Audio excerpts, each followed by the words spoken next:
ಪ್ರೀತಿಯ ವೀಕ್ಷಕರೇ, nature life DK YouTube ಚಾನೆಲ್ಗೆ ಸ್ವಾಗತ. ಇವತ್ತು ನಾವು ದೈನಂದಿನ ಜೀವನದಲ್ಲಿ ಉಪಯೋಗಿಸುವಂತ ಕೆಲವೊಂದು ಆಹಾರ ಪದಾರ್ಥಗಳು ನಮಗೆ ಯಾವ ರೀತಿ ಸಹಾಯ ಮಾಡುತ್ತದೆ, ಯಾವಾಗ ನಾವು ಅದನ್ನ ಸೇವನೆ ಮಾಡಬೇಕು ಎಂಬುದರ ಬಗ್ಗೆ ಸಂಪೂರ್ಣವಾಗಿ ತಿಳಿದುಕೊಳ್ಳೋಣ. ಹೆಸರು ಕಾಳು, ಕಡಲೆಕಾಳು ಇಂತಹ ಕಾಳುಗಳನ್ನ ರಾತ್ರಿ ನೆನೆ ಹಾಕಿ ಬಿಳಿ ಬಟ್ಟೆಯಲ್ಲಿ ಕಟ್ಟಿ ಇಡುವುದರಿಂದ ಮರುದಿನ ಅದು ಮೊಳಕೆ ಒಡೆಯುತ್ತವೆ. ಅದಕ್ಕೆ ಸ್ವಲ್ಪ ಉಪ್ಪು ಮತ್ತು ನಿಂಬೆ ರಸವನ್ನ ಹಾಕಿ ಹಸಿ ಉಸುಳಿಯನ್ನ ಸೇವಿಸುವುದರಿಂದ ದೇಹಕ್ಕೆ ಅಗತ್ಯವಾದ ವಿಟಮಿನ್ಗಳು ಹೆಚ್ಚಿನ ಪ್ರಮಾಣದಲ್ಲಿ ದೊರೆಯುತ್ತವೆ. ವಾರದಲ್ಲಿ 1 ಅಥವಾ 2 ಸಲ ಕಾಳುಗಳನ್ನ ಉಪಯೋಗಿಸುವುದರಿಂದ ಕಣ್ಣಿನ ದೃಷ್ಟಿ ಹೆಚ್ಚಾಗುತ್ತದೆ, ಶರೀರದ ಮೂಳೆಗಳು ಗಟ್ಟಿಗೊಳ್ಳುತ್ತವೆ ಹಾಗೂ ಬುದ್ಧಿಶಕ್ತಿಯು ಚುರುಕಾಗುತ್ತವೆ. ಬೇಯಿಸಿದ ಕಾಳುಗಳನ್ನ ತಿನ್ನುವುದರಿಂದ ಜೀರ್ಣಶಕ್ತಿ ಹೆಚ್ಚಾಗಿ ಆಹಾರ ಪದಾರ್ಥವು ಸುಲಭವಾಗಿ ಜೀರ್ಣವಾಗುತ್ತದೆ. ವಿಶೇಷವಾಗಿ ಕುದುರೆಗೆ ಹಾಕುವ ಹುರುಳಿಕಾಳು ಅತ್ಯಧಿಕ ಪ್ರೋಟೀನ್ ಒಳಗೊಂಡಿದ್ದು ತಿಂಗಳಿಗೆ 2 ಸಲ ಇದನ್ನು ಸೇವಿಸುವುದರಿಂದ ಹೆಚ್ಚು ಬಲ ಬರುತ್ತದೆ. ಬಹಳ ದೀರ್ಘಕಾಲದವರೆಗೂ ತಲೆ ಕೂದಲು ಕಪ್ಪಾಗಿ ಇರುವಂತೆ ಸಹಾಯ ಮಾಡುತ್ತದೆ. ಹೆಸರು ಕಾಳು ತುಂಬಾ ತಂಪು. ಉಷ್ಣತೆಯಿಂದ ಉಂಟಾಗುವ ಎಲ್ಲಾ ಕಾಯಿಲೆಗಳಿಗೂ ಹೆಸರು ಕಾಳು ಸೇವನೆಯೇ ಮದ್ದು. ನಾಲಿಗೆ ಹುಣ್ಣು, ಗಂಟಲು ನೋವು, ಸುಸ್ತು, ಆಯಾಸ ಈ ಎಲ್ಲಕ್ಕೂ ಹೆಸರು ಬೇಳೆಯ ಪಾಯಸಕ್ಕಿಂತ ಬೇರೆ ಔಷಧ ಇಲ್ಲ.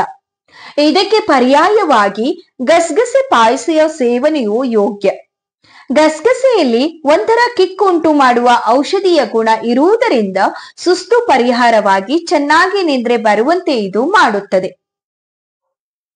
ಪ್ರತಿದಿನ ತೊಗರಿ ಬೇಳೆಯ ಮಿತ ಪ್ರಮಾಣದ ಸೇವನೆಯಿಂದ ಮಕ್ಕಳ ಬೆಳವಣಿಗೆ ಚೆನ್ನಾಗಿ ಆಗುತ್ತದೆ. ಆದರೆ ಅತಿ ಹೆಚ್ಚು ಪ್ರಮಾಣದ ತೊಗರಿ ಬೇಳೆ ಸೇವನೆಯು ಕೆಲವರಿಗೆ ಗ್ಯಾಸ್ಟ್ರಿಕ್ ಸಮಸ್ಯೆ ಉಂಟು ಮಾಡಿತು. ಅವರೇ ಬೇಳೆಯು ಸ್ವಲ್ಪ ವಾಯು ಕೂಡ. ಹಾಗಾಗಿ 40ರ ಗಡಿ ದಾಟಿದವರು ಮಿತ ಪ್ರಮಾಣದಲ್ಲಿ ಸೇವಿಸಿದರೆ ಒಳ್ಳೆಯದು. ಅತ್ಯಂತ ಹೆಚ್ಚು ಪ್ರೋಟೀನ್ ಉದ್ದಿನ ಬೇಳೆಯಲ್ಲಿ ಕಂಡುಬರುತ್ತದೆ. 100 ಗ್ರಾಂ ಮಾಂಸದಲ್ಲಿರುವ ಪ್ರೋಟೀನ್ಗಳು 1 ಉದ್ದಿನ ವಡೆಗೆ ಸಮ.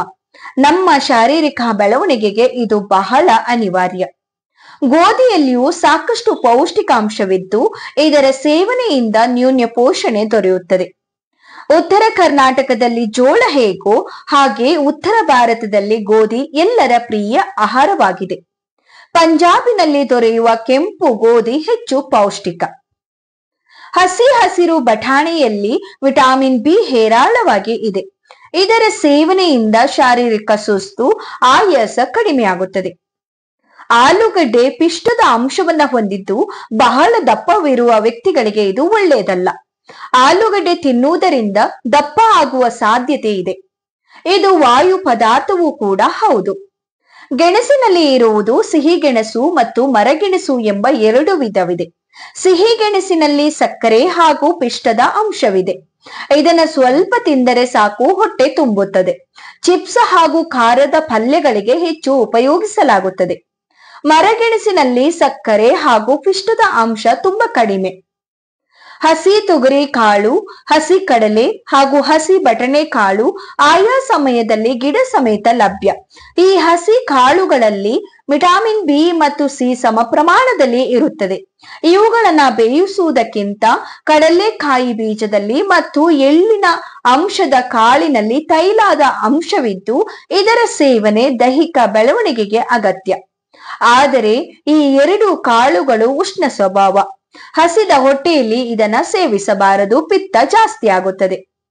ಈ ಟಿಪ್ಸ್ ನಿಮ್ಗೆ ಯೂಸ್ಫುಲ್ ಅನ್ಸಿದ್ದಲ್ಲಿ ಪ್ಲೀಸ್ ಫ್ರೆಂಡ್ಸ್ ವಿಡಿಯೋಗೊಂದು ಲೈಕ್ ಮಾಡಿ, ಹಾಗೆ ಫ್ರೆಂಡ್ಸ್ ಫ್ಯಾಮಿಲಿ ಜೊತೆ ಶೇರ್ ಮಾಡಿ. ನಿಮ್ಮ ಅನಿಸಿಕೆಯನ್ನ ನನಗೆ ಕಮೆಂಟ್ ಮೂಲಕ ತಿಳಿಸಿ. ಇನ್ನು ಚಾನೆಲ್ ಸಬ್ಸ್ಕ್ರೈಬ್ ಆಗದೆ ನೋಡ್ತಾ ಇದ್ರೆ ಪ್ಲೀಸ್ ಚಾನೆಲ್ ನ ಸಬ್ಸ್ಕ್ರೈಬ್ ಮಾಡ್ಕೊಳ್ಳಿ. ಪಕ್ಕದಲ್ಲಿರೋ ಬೆಲ್ ಐಕನ್ ಪ್ರೆಸ್ ಮಾಡಿ ಆಲ್ ಅಂತ ಕ್ಲಿಕ್ ಮಾಡಿದ್ರೆ ನಾನು ಹಾಕುವ ಎಲ್ಲಾ ವಿಡಿಯೋಸ್ ನಿಮ್ಗೆ ಸಿಗತ್ತೆ. ಈ ವಿಡಿಯೋ ನೋಡಿದಕ್ಕಾಗಿ ಧನ್ಯವಾದಗಳು.